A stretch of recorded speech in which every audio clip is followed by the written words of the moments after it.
नमस्कार, मैं अजय वर्मा और आप सभी देख रहे हैं राष्ट्रपति न्यूज़। फिलहाल इस वक्त विरार के पश्चिम विभाग में उपस्थित है। ये ग्लोबल सिटी का इलाका माना जाता है। आप देख सकते हो ये बिल्डिंग है यशवंत एवेन्यूज़। यहाँ पर एक लगभग 1:30 से 2 बजे के बीच में एक बड़ा दर्दनाक हादसा हुआ था। यहाँ पर जो पानी का टैंकर हर यहाँ ग्लोबल सिटी में पानी का टैंकर आता है, इस बिल्डिंग में भी उसी प्रकार पानी का टैंकर आ रहा था। उसी के दरमियान यहाँ पर रिवर्स लेते टाइम ड्राइवर को उसके नीचे एक 5 से 6 साल का बच्चा नीचे आ गया था और उसके साथ उसकी दादी भी हादसे में गंभीर चोटिल हो गई थी, जिसका उपचार अभी गैलेक्सी हॉस्पिटल में चल रहा है। वो बड़ी गंभीर उनकी अवस्था बताई जा रही है और बच्चे की स्पॉट पे ही मौत हो चुकी है, दर्दनाक मौत हो चुकी है। कहने की बात यह है कि वो जो भी फैमिली थी, वो बच्चा था, वो बाजू की ही बिल्डिंग जो बजराज स्पेस में रहते थे, लाइफ स्पेस में रहते थे, 105 रूम नंबर फर्स्ट फ्लोर पे बी विंग में उनका फ्लैट था। हाँ, उसकी मम्मी गाँव गई हुई थी, बच्चा स्कूल से रिटर्न आ रहा था और उसकी इस अचानक टैंकर के रिवर्स लेने के टाइम पे उसकी मौत हो गई। पर कहने की बात ये है कि आए दिन वसई विरार में टैंकर के चलते, टैंकर माफियाओं की वजह से कई जानें चली जाती है, पर उसका जिम्मेदार किसे बताया प्रशासन कोई कड़ी कार्रवाई नहीं करती है। और फिलहाल अभी गर्मी का मौसम है तो हर जगह टैंकर माफियाओं की लूट चल रही है, जिसके कारण पानी की कटौती के करके टैंकर माफियाओं का धंधा बढ़ोतरी में हो रहा है। और यहीं पे कई बड़े बड़े आंदोलन निकाले गए पर उसका कोई असर नहीं दिखा। कहा गया कि ग्लोबल सिटी में भी पानी अच्छी तरह से आ गया है, जो सूर्या डैम का पानी है, पर अभी तक कुछ दिखाई नहीं दे रहा है। और लोग अभी भी इतने लाखों का फ्लैट इस अच्छी अच्छी बिल्डिंगों में खरीदने के बावजूद भी सुविधा के नाम पर उन्हें सुविधा नहीं मिल रही है। ये कहने वाली बात होगी। अभी फ़िलहाल ये मुद्दा है कि यहाँ पर जो जिसकी भी मौत हो चुकी है टैंकर के चलते, उस टैंकर माफिया पे प्रशासन किस तरह की कड़ी कार्रवाई करती है और उस घर में उसका किस तरह का माहौल है, ये देखने वाली बात होगी। आइए हम देखते हैं यहाँ के स्थानिक लोगों से भी बात करते हैं। जो हादसा हो गया यहाँ पर, बच्चे की दर्दनाक मौत हो गई टैंकर के नीचे। बिल्कुल मालूम पड़ा। मैं यहीं से गुज़र रहा था जब ये चीज़ हुई, देखकर एकदम शॉक्ड हो गया और महसूस किया कि अगर हमारी फैमिली होती तो क्या होता उस वक़्त। और हम पहले मुंबई में रहते थे, वहाँ पे पानी वगैरह की भी कोई दिक्कत नहीं, लाइट की कोई दिक्कत नहीं। यहाँ पे आने के बाद लाइट की दिक्कत, पानी का तो इतना बड़ा मसला है कि हम लोगों ने कभी-कभी हम लोग बगैर 1 हफ़्ते तक हम लोग पानी के बगैर यहाँ पे रहे हैं। 1 हफ़्ते तक हमें पानी नहीं मिला है। आज आपने इतने लाखों का फ्लैट परचेज़ किया, आपको क्या सुविधा मिल रही है? कोई सुविधा नहीं है विरार वसई नागेश्वर, कोई नहीं।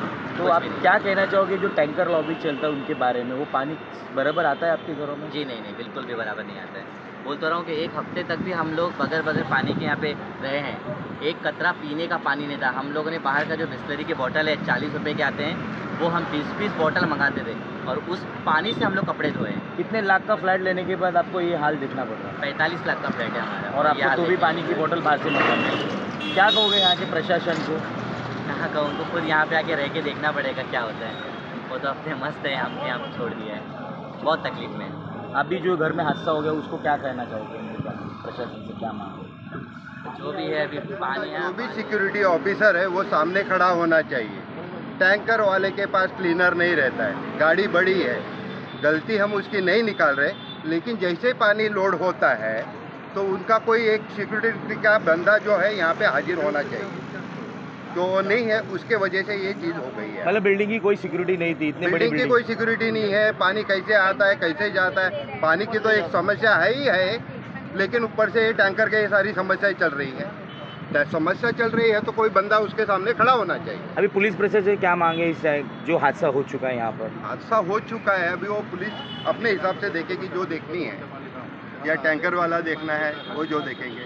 और यहाँ का जो प्रशासन है, प्रशासन का भी काम है कि वाटर प्रोवाइड करें। हमारे टैक्सेस जाते हैं,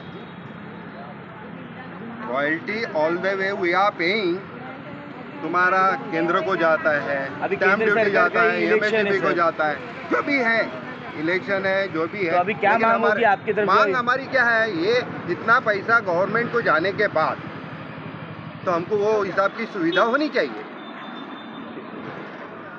देखा आपने कि यहाँ के स्थानिक जो उसी बिल्डिंग में रहीवासी थे, बजराज लाइफ स्पेस में रहने वाले स्थानिक रहीवासी, उन्होंने कहा कि यहाँ पर जो भी हादसा हुआ है वो हादसे का कारण एक था कि इस बिल्डिंग में फ़िलहाल सिक्योरिटी कोई नहीं थी। जब वो रिवर्स में ले रहा था तो कोई सिक्योरिटी गार्ड नहीं था और दूसरी बात, उस टैंकर में क्लीनर के नाम पे कोई नहीं होता है, क्योंकि टैंकर के बताया जाता है हमेशा बड़ी बड़ी गाड़ियों में व्हीकल पे एक क्लीनर माना जाता है कि वो आगे पीछे जो भी आने जाने वालों को एक रोकने का काम करता है। पर इस टैंकर में कोई क्लीनर नहीं था।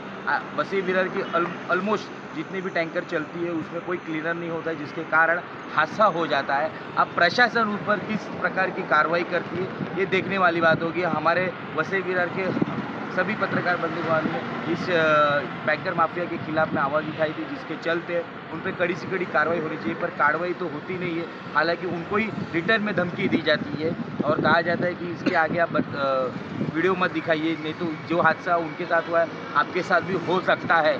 तो ये प्रशासन कब हमारी गंभीरता लेगी और यहाँ के वसई विरार की जनता को कब इस टैंकर माफिया से सुरक्षित करेगी? क्योंकि अभी हालांकि यहाँ पर इलेक्शन का चुनावी माहौल चल रहा है, जिसके चलते हर राजनीतिक पार्टी अपने अपने कामों में लग चुकी है। अब इस राजनीतिक पार्टियों का भी एक दावा होता है कि वसई विरार की जनता को पूरी तरह से पानी कब मिलेगा, ये कहने वाली बात है, क्योंकि पानी के चलते ही टैंकर माफिया का हौसला बुलंद होता है कि पानी नहीं है, इसकी वजह से उनका हौसला बुलंद चल रहा है। आप देखते रहिए राष्ट्र प्रथम, बने रहिए हमारे साथ। मैं अजय वर्मा, कैमरामैन अंश राय के साथ, विरार।